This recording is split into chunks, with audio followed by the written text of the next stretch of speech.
네, 여러분 안녕하십니까? 2025년 10월 22일 이윈멘토의 주식 레벨업 시작해 보도록 하겠습니다. 일단 오늘은 어저께와 시장 분위기가 현재 시간 3시 3분 정도 흘러가고 있는데 어저께는 전강 후약이었으며 오늘은 전약 후강의 시장으로 다시 시장이 올라오고 있습니다. 요즘에 이제 제가 어딜 돌아다니거나 아니면 뭐 방송국 전에 뭐 이렇게 이런저런 얘기를 좀 많이 주변 분들이 물어보시거든요. 언제까지 올라가냐? 언제 팔아야 되냐? 라는 얘기를 많이 하시는데 저는 지금 주식시장에서는 어떤 싸움을 하셔야 되냐면 누가 끝까지 가지고 있는 건가를 싸움하는 것 같아요. 그러니까 엉덩이가 무거우신 분이 이긴다라고 봅니다. 예. 그러니까 주식이 참 어렵고 묘한 게 뭐냐면 우리는 모든 사람들이 돈을 벌기 위해서 주식을 사는 거잖아요. 근데 우리는 주식을 할 때만큼은 또 약간은 반대적인 행동을 합니다. 주식이 물릴 때는 마음 편안하게 그냥 냅두고요. 물론 마음 불편하지만. 근데 반대로 주식이 올라가면 마음이 급해져요. 근데 제 스타일을 잘 아시는 분들은 저는 주식이 떨어질 때 마음이 굉장히 불편하고요. 주식이 올라갈 때 마음이 편합니다.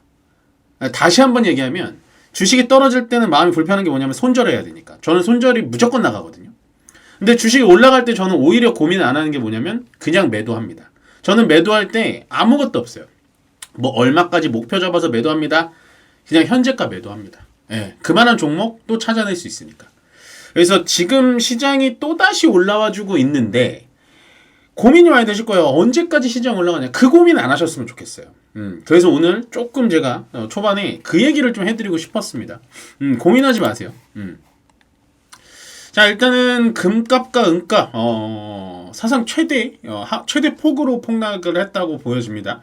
금은 5% 내외, 은은 7%가 떨어졌다는데 뭐 금과 은값이 하루 떨어졌다고 해서 계속해서 하락폭을 키워주진 않겠죠. 그렇지만 요거를 조금 분석을 해보자면 일단은 고점에서 한번 폭락이 나오면 어떠한 자산이 됐던 심리가 흔들리기 마련입니다. 예, 제가 왜 금값 최대 폭락을 가장 먼저 뉴스를 꺼냈냐면 며칠 전부터 이런 뉴스가 있더라고요. 금바를 은행에서 살 수가 없다. 재고가 없다. 보유량이 없다. 그렇다라는 건 뭐 금값이 더 올라갈 수도 있겠지만 제가 짧은 식견으로 얘기를 하자면 그거는 광기의 버블이지 않을까라는 생각을 해요. 예.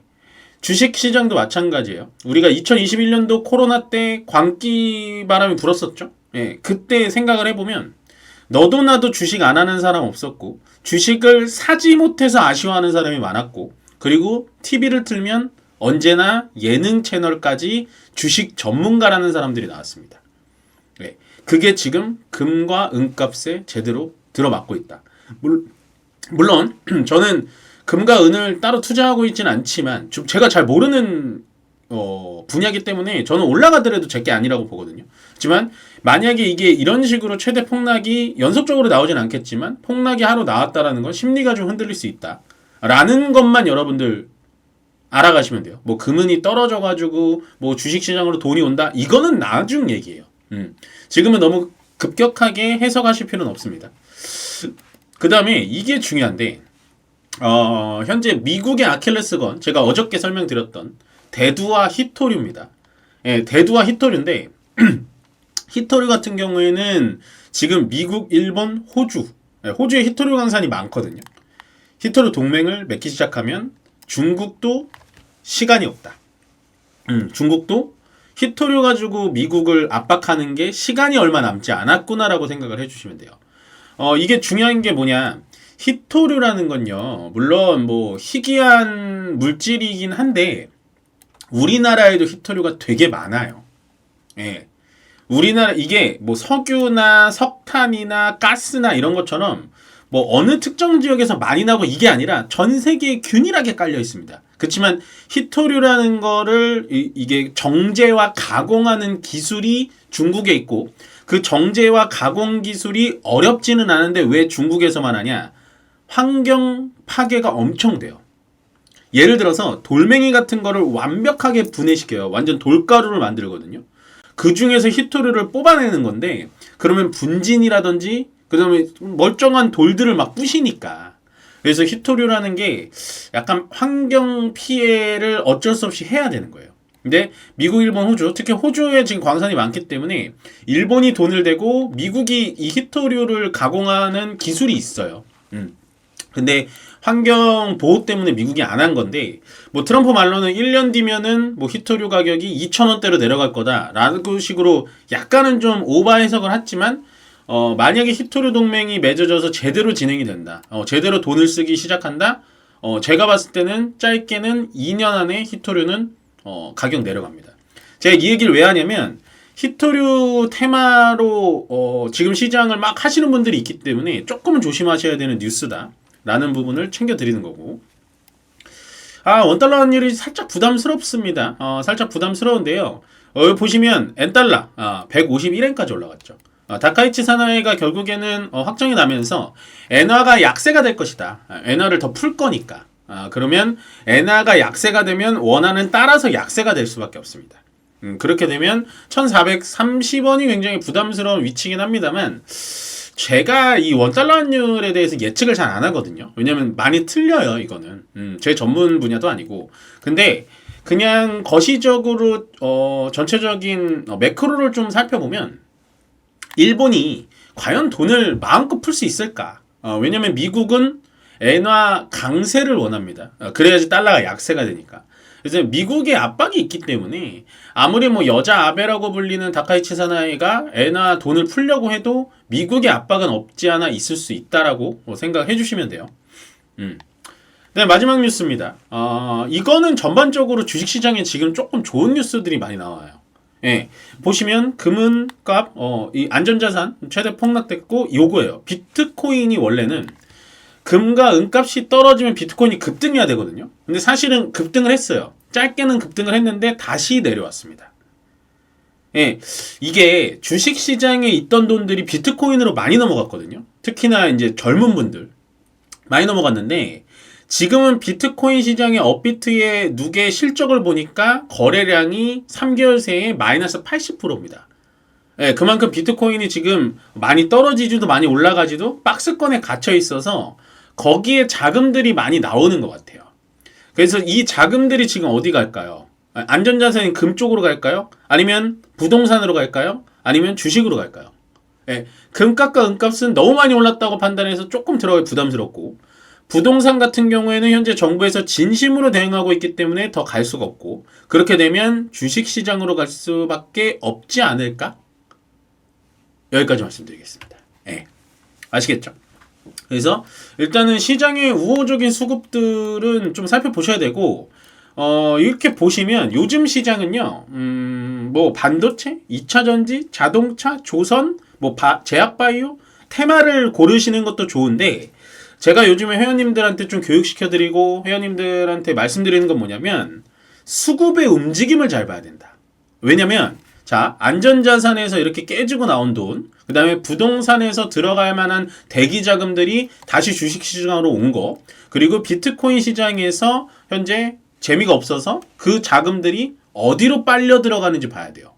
주식시장으로 한 뭐 10%, 20% 온 것 같은데 그 자금들이 지금 반도체로만 다 가지 않고 있다.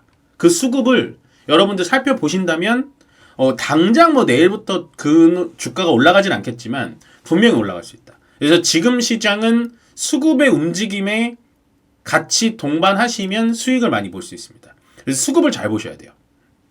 아시겠죠? 그래서 강세업종, 약세업종 많이 해드리는 거예요. 자, 오늘 강세업종입니다. 석유화학 정유 쪽 나쁘지는 않은데 열등생이다라고 말씀드렸어요. 오늘 이쪽에 올라온 건 아무래도 LG화학 쪽이 좀 크겠죠. 그게 10% 넘게 올라가고 어쨌든 시가총액도 좀 크니까. 그렇지만 LG화학의 큰 뭔가 호재가 있어서가 아니라 이제 자산운용사 뭐 얼라인 파트너스 같은 옛날 같은 그런 이제 1%의 자산운용사한테 제재를 받고 뭔가 이렇게 고침을 좀 맞다 보니까 어느 정도의 상승을 있는데 저는 석유화학 쪽은 뭐 그렇게 긍정적으로 보진 않아요. 그러니까 물려 계신 분들은 수익을 즐기셔도 된다. 그렇게 말씀드렸죠. 그렇지만 신규로 굳이 우리가 이걸 살 필요가 있을까? 라는 생각을 해요. 그래서 일단은 뭐 LG화학도 좋지만 가장 대장 종목은 대한유화다. 까지는 얘기 드렸던 것 같습니다. 그렇지만 강세업종에선 저는 매력이 가장 없는 섹터가 석유화학 정유 쪽이라고 보고 2차 전지가 여전히 좋은데 지금 에코프로가 엄청나게 달리고 있죠. 예. 이렇게 달려도 되는 건가 싶을 정도로 많이 올라가는데 이거는 제가 저번 주 금요일 날 저는 ESS 쪽이 가는 거 뭐 LG 에너지 솔루션, 포스코 퓨처임 뭐 그다음에 LNF, 삼성 SDI까지는 이해가 가는데 에코프로, 에코프로비엠, 뭐 TCC 스틸, 뭐 세빛캠, 코스모 친구들 그러니까 자동차 배터리에 국한되어 있는 친구들까지 가는 건 좀 이해가 안 갑니다라고 하는 게 무색할 정도로 에코프로가 엄청나게 올라가고 있습니다. 그래서 저는 사실 강세업종에 썼지만 아직도 그 부분은 이해가 안 가요. 그래서 저는 2차 전지 보실 때 제 의견은 확고합니다. ESS 쪽만 보셔라. 보시면 되고 조선 쪽은 이거 완전 또 대장주 되겠네요. 왜냐면 어저께 굉장히 의미가 있었습니다. HD 현대중공업, HD 한국조선해양, 하나오션이 그 긴 박스권을 뚫고 신고가 영역으로 들어갔는데 오늘 추가적인 상승이 나왔고요. 조선은 같지만 오늘 조선 기자재들은 눌려져 있으니까 거기에 대해서 힌트를 찾아보셔라. 거기까지 말씀드리면 되고 약세업종에 고체 산화물 전지를 오랜만에 넣었습니다. 요거 좀 관심이 가요. 저는 SOFC라는 건데 이거에 직접적인 수혜를 받는 기업이 한 2개 정도 있어요. 예, 저희가 아마 제약바이오 쪽에서 제가 수익이 나면 이쪽으로 좀 갈아탈 가능성이 있는데 요거를 여러분들 좀 스터디를 하세요. 예, 요 유튜브만 보시는 분들은. 그 다음에 증권업은 어제에 이어서 또 전형적인 조정이 나오지만 여전히 관심이 있고 로봇은 지금은 어떻게 보면은 로봇은 메인 테마가 될 수가 없는 게 오늘도 가는 종목은 가고 떨어지는 좀 떨어져. 그러니까 상당히 난사가 돼 있다. 그러니까 로봇은 지금은 저는 좀 오버슈팅이다라고 계속 말씀드립니다.